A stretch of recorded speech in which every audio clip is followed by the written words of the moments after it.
খবৰটো কেতিয়া পালে আপোনালোকে? আজি যোৱা নিশা প্ৰায় 1টামান বজাত মোৰ ঘৰলৈ ফোন কৰিলে। মই ৰাজীৱতীয়া শহুৱেক হয়।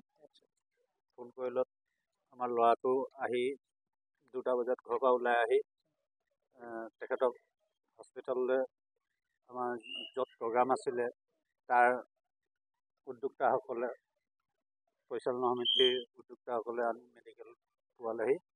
আমি 2টামান বজাত আমাৰ ল'ৰাটো ঘৰৰ পৰা গাড়ী লৈ ওলাই আহিলে। আমি ৰাতিপুৱা আহিছোঁ।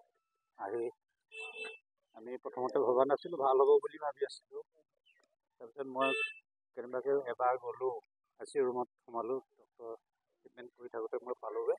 চচত খাই থকা দেখি মই তেতিয়া বহুত মনটো দুখ লাগিলে। তাৰ অলপ পিছতে ঠিক আধা ঘণ্টামান পিছতে নাইকিয়া হ'ল। মই কিন্তু সময় মোবাইলত চোৱা নাছিলোঁ। আগতে এনেকুৱা অসুবিধা আছিলে নেকি তেখেতৰ? আগতে তেনেকুৱা অসুবিধা নাই। প্ৰেছাৰটো অকল ল' আছিলে বুলি প্ৰায় প্ৰেছাৰটো চেকআপ কৰি থাকে। আৰু চুগাৰটো মই জনাত ছোৱালীজনীয়ে কোৱা মতে চুগাৰটো পৰীক্ষা কৰা নাছিলে। ইমানে জানো। আৰু ভগৱানে ইমানে তেখেতৰ আয়ুস লিখি পঠিয়াইছিলে। বিশেষকৈ আপোনাৰ লগত